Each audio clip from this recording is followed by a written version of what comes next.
Broadcasting live from the Business RadioX studios in Nashville, Tennessee, it's time for Nashville Business Radio.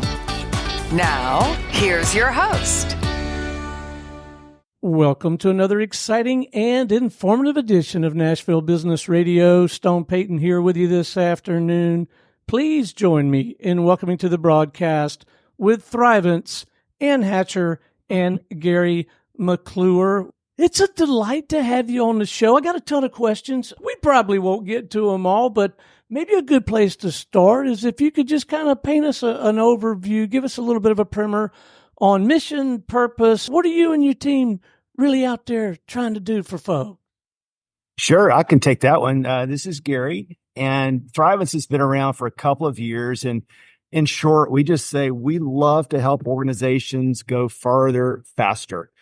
And so what that really looks like is a few different service areas around workforce improvement and strategy.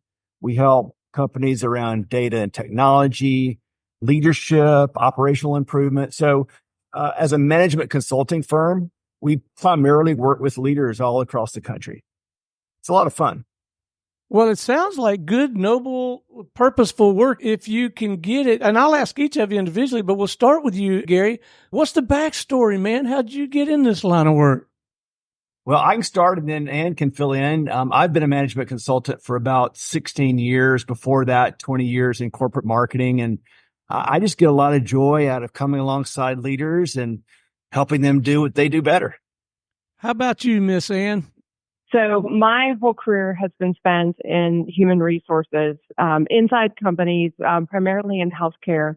I like to say I've done all the good things in HR. So recruiting and employee development and retention.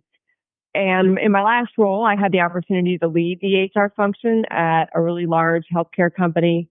And after that role, I thought, wow, I want to take the things that I've learned and maybe bring them to some more companies. So I've loved doing that at Thrivence. I get to do what I feel like I do best and work with a lot of really great leaders and companies out there.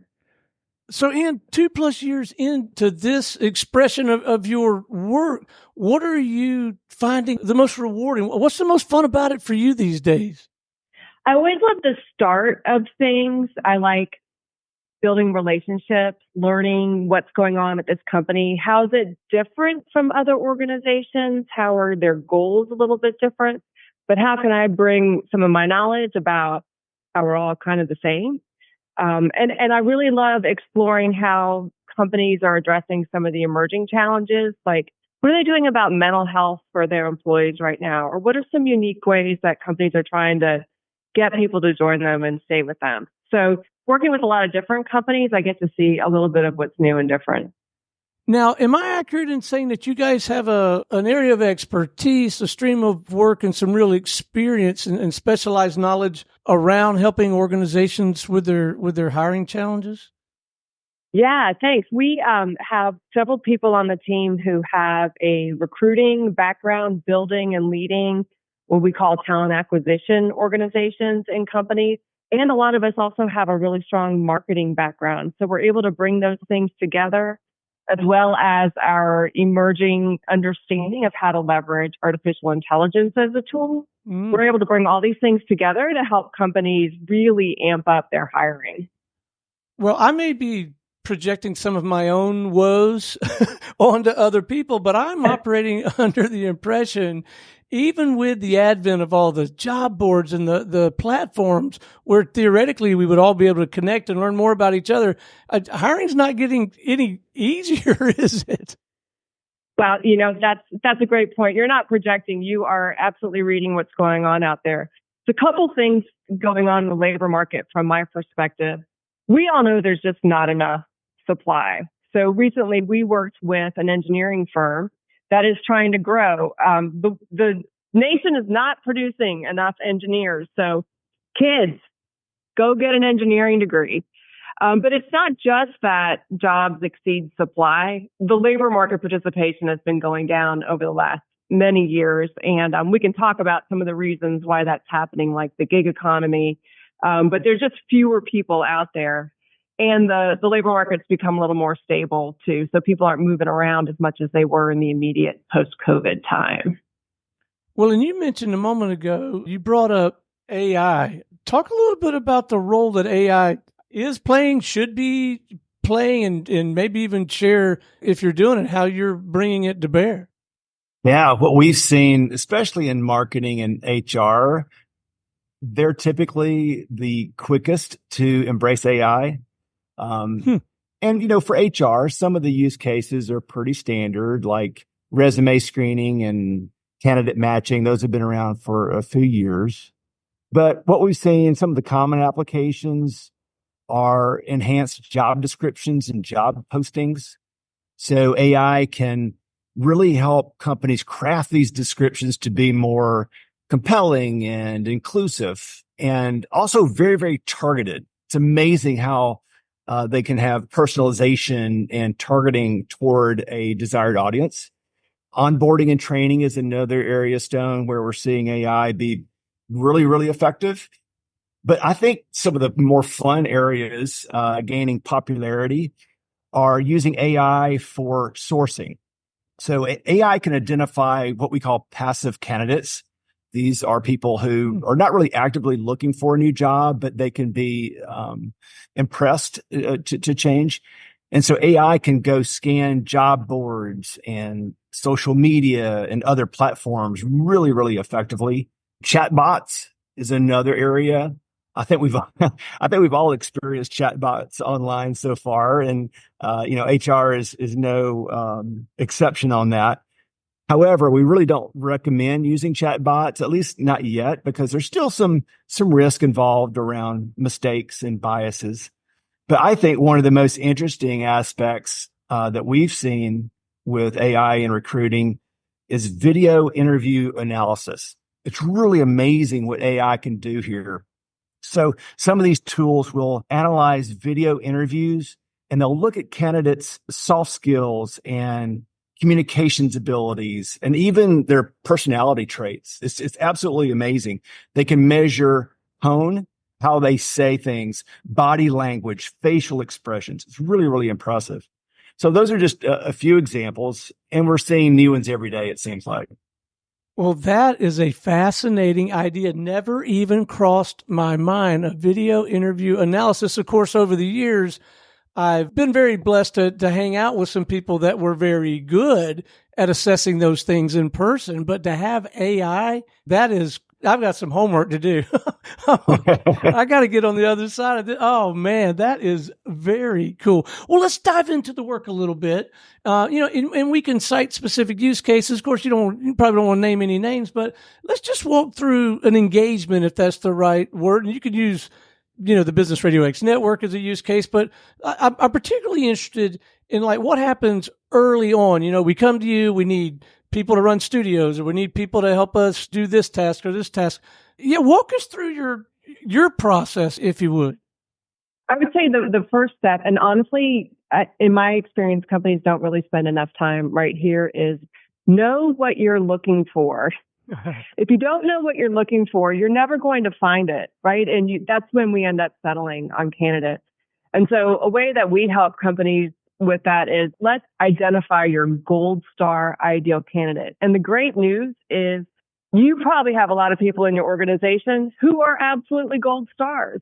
So let's look at those people and identify, well, what is it that they do that's so great, and how did they get there? And we can kind of reverse engineer a profile based on those gold standards. Then we take that, and then the next step is to use some of the tools that Gary just explained to update all of your career and recruitment marketing.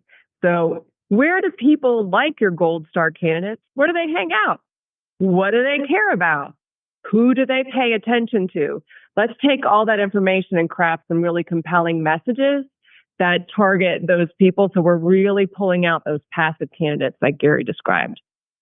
Another challenge for me, I don't feel like I'm particularly good at conducting the interview or interviews themselves. I lean much more comfortably into being a cheerleader, and if someone tells me they can do something, I believe them.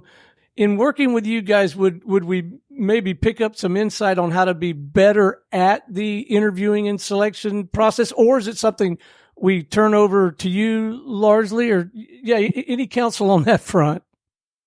Well, it's interesting that you asked that, because one of the things, going back to AI, one of the things that we've leveraged AI for is exactly what you're talking about, Stone. Sometimes we work with recruiters, and if listeners have ever worked with recruiters, they can be really generic in their approach. And so what we try to do is come alongside a particular recruiter and explain, here's the role, here's the perfect candidate that Ann was describing. And we use AI to really ask more robust and insightful questions that are more specific to the role. So in other words, we equip them with questions that deal more specifically with skill sets or with personal characteristics or qualities, experience in the marketplace. All of these things can be much more specific and insightful using AI. It's really impressive. And I got to believe that doing good work on this front has to have a direct and immediate and very bottom line important impact on retention. Like, go get them, get the right ones. But if you get the right ones the right way, it's got to have an impact on retention. Yeah. So if we're going out there and we are looking for people who can be high performers, right? Because we've defined what that looks like and we know what those people, where they come from and what their profiles are, we can take advantage of one of the things we know is the biggest driver of retention. The biggest driver of retention is that I work with people who are also high performers.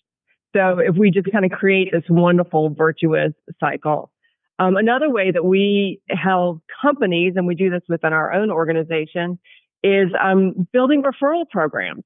So another big key to retention is that I work with my friends. And so when we help people, really incent them to help us in the recruiting challenge, we're going to get people who stick around a lot longer. Get them in here faster, keep the good ones, onboard them really fast so that they can get to work. That's what new employees want. I just want to get to work and I want to start making a difference right away. So how does the whole sales and marketing thing work for a practice like yours? Is it coming to you from referrals, or do you still find yourselves also out there having to shake the trees a little bit? How do you get to new business? Yeah, you mentioned both of them, and primarily it's referrals. We take a lot of pride in doing a great job, and it's not transactional, Stone. We don't come alongside a company and do a discrete project and then say good luck. A lot of times it's getting in, they say, hey, can you help us with X, whatever X may represent? And then we do a great job and they say, hey, while you're here, could you help with Y and Z? And so it's very much a relationship business. And so our hope is that we do such a great job with this particular company that they'll refer us to some of their colleagues in other parts of the industry. So we'd love to offer your listeners a chance to get a little taste of what we do too. So if they want to go to our website, it's Talent Optics, OPTIX. That's our talent acquisition AI enhanced process. So talentoptics.thrivence.com. They can fill out a little form and we can help them with an AI enhanced job description for free. Kind of a before and after, right? You can see the impact that AI can make in our consulting. Very cool. It occurs to me that if you have a great reputation, you really need to leverage it. And if you have a non-existent reputation, you need to do some work on that. What counsel, if any, do you have on that front? Because I got to believe it's going to have a real impact on this, on finding good people and at least having a conversation with them. It does. That's a neat perspective, Stone. We share that. We think that an organization's reputation or brand, however you want to couch it, I think it often gets overlooked in its importance around recruiting and hiring, but we actually think it's a critical role in the ability to attract talent. And so, yeah, we think, first impressions are huge. How can you enhance your brand or your reputation in the marketplace to attract those great candidates? there's competitive advantage. There's a lot of good reasons to make sure your reputation is strong. We've probably kind of touched on it already, but I want to ask it more directly. I know in our line of work, there are some preconceived notions, just some outright things that people believe to be true about our arena that it's just off the mark. And we often expect for that to surface and for us to have to educate people around that. Are there some patterns, some myth busting kind of things that you find yourself having to do, especially early in your conversations with firms? Well, I'll go back to something I mentioned a second ago, and Ann can chime in with her experience as well. But a lot of times, some leaders will come to us and they say, here's the challenge that we have, and they'll self-diagnose. They'll often say, hey, we believe that we need X, again, whatever solution they think they need. And we come in, we do a lot of upfront work around diagnostics and evaluations and discussions. It's that due diligence that we really think is so crucial before we start a solution. And what we find often, Stone, is that they said it was X and we believe it's X prime or something that's somewhat tangential to say, you know what? Yes, we can help you with your issue and your proposed solution, but I think we probably need to do a little bit of work over here first. And most of the time, they're so open to that. That's a great point, Gary. I worked with a company that was certain it had a recruiting problem, and then when we scratched at it a little bit, we found that what they really had was a retention problem. And they could recruit all day long and get a lot of people in the door, but they were walking out the back door as soon as they came in. So have you had the benefit of one or more mentors that have kind of helped you navigate the terrain of, you're doing all this, you're practicing your craft, and, you got to run a business. Have you had a little help along the way, or is it all, built on scar tissue and school of hard knocks? Okay. I've had help along the way all the time, from, I'll say, guardian angels to lots of people who show up in my life. One of them is Gary McClure, who's on this call right now. We all have a mentor here in town in Nashville, who's pretty well known, who has helped us find positions and find new business. I had a fantastic mentor at a prior employer where I was for a long time. And what I'll say that particular mentor did for me was helped me see skills and capability and potential that I didn't know that I had, and really pushed me to try new things. Yeah. And then I would add a little bit different perspective. I mean, I would echo that. But in addition, I've been so grateful for the leaders that we've served.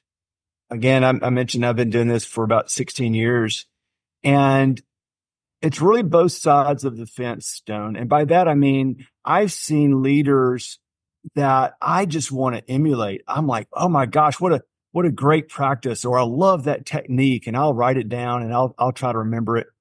But on the other side of the fence, I've also seen, unfortunately, some very horrible examples of leadership, and the lessons are just as true, right? I mean, you're like, I hope I don't ever do that. And, what can I learn from this situation? So I think it's almost like going back to school, just in service of other leaders.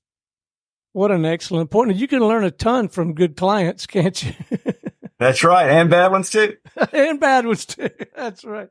How about I guess I'll call it a shift. It looks that way from my vantage point to more and more remote, or at least hybrid roles. Does that require a little different recipe in your recruiting and selecting?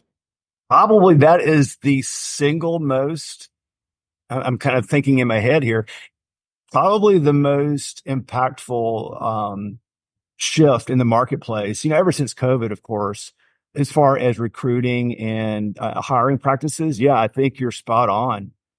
I mean, there's some positive things. There's some negative things. I think one of the positive things that we've seen is that now that we're remote or hybrid regarding especially recruiting, it's expanded the market. I mean, think about it. If you're remote, you can be pretty much anywhere in the world. So it's opened up a huge base of employees to companies. But if you maybe flip the card over, that also means it's more competitive because other companies could do the same thing and they have access to the same huge pool. So I guess there's pros and cons to expanded access. Another thing that we've seen from a positive side is a little shift in focus on skills. So if you think about it, I think a lot of companies are looking for more digital proficiency. Self-management, of course, is a big one because now, working in virtual workspaces, you really have to do the work. And how are companies organized for not only adaptability and flexibility, but holding people accountable for this remote work? I mean, that's a big challenge, I think, in the marketplace. Gary, it occurs to me there's a huge opportunity too. So recently, a very large company we're all familiar with, you probably have their app on your phone right now, in Easy Read, has required that all their employees come back to the office 5 days a week. Well, their employees, just like many of ours, moved away during COVID and they, or otherwise just don't want to go back to the office. This is a recruiting opportunity. So employers, pay attention to what's happening in your market. And there could be some great people who are now available to you because their employers have changed their policies. Yeah. So our employers, they have requirements, expectations even, but I mean, candidate expectations are surely shifting as well. And we need to at least know what they are and decide which ones we're going to choose to meet, right? Yeah, I'm not a huge proponent of over-indexing on generalizations around the generations. I don't necessarily find that to be really useful. But what I will say is I would say kind of 3 pieces of advice to employers. Be fast, be personable, and be human. So by being fast, when you get a great candidate to bite, when you get a nibble, move fast with them. They will not be available very long. So make sure your process is fast. You get them interviewed, you get them an offer, and you get them started as quick as you can. But also make it a personal process, right? Hold their hand through this. Change is hard. We all know that. So make sure it's a great experience for your candidates and new hires. And then be human. We're all dealing with a lot these days. There's housing issues, transportation issues. So really spend the time to understand what your candidates and your new hires need to be successful real quick and meet them where they are as best you can. I don't know when and where or how you would find the time, but I'm going to ask anyway. Passions, pursuits, interests, hobbies outside the scope of your work and what we've been talking about. Most of my listeners know that I like to hunt, fish, and travel. We'll start with you, Ann. Anything you have a tendency to nerd out about that's not this stuff? Wow, nerding out is right. So I've recently started back to school. I am well into my career, I'll say. You guys can't see me, but I really have developed a passion around mental health. And so I've gone back to school this year to become a mental health counselor. And she's practicing on me too. I need she's all the help practicing on Gary. That's right. How about you, Gary? You sipping on umbrella drinks, or have you got some other interests? Well, I too, maybe to use a golf metaphor, I'm on the back nine of my career.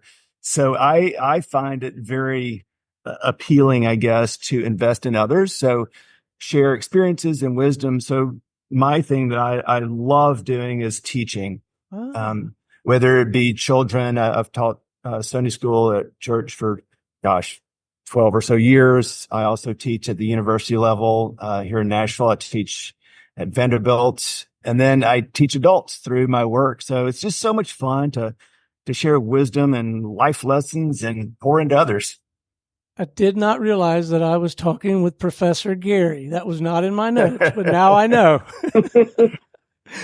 I'd love to leave our listeners, if we could, with a couple of actionable, I'll call them pro tips, something to be thinking about, doing, not doing, maybe something that they could be reading on either side of this, really, as a candidate, as someone who's with an organization that needs and wants to do a better job of recruiting, selecting, and developing people. So maybe if each of you could share a tip or two, I think that'd be a good way to wrap. All right. Thank you. I would say pretend you're a candidate for a job at your own company. So see what your candidates see. Go look at your career site. Go Google a job, and follow the thread. Apply to a job in your own organization. How easy is it? How many clicks do you have to make? I was looking at someone's website for candidates yesterday, and it made them go to a whole separate page to look at benefits. If I were a candidate, I would stop right there. So put yourself in a candidate's shoes and take their journey and see what you learn. And then I would probably go back to our discussion on AI and how it can impact recruiting. I would just broaden it a little bit to say AI in general around leadership.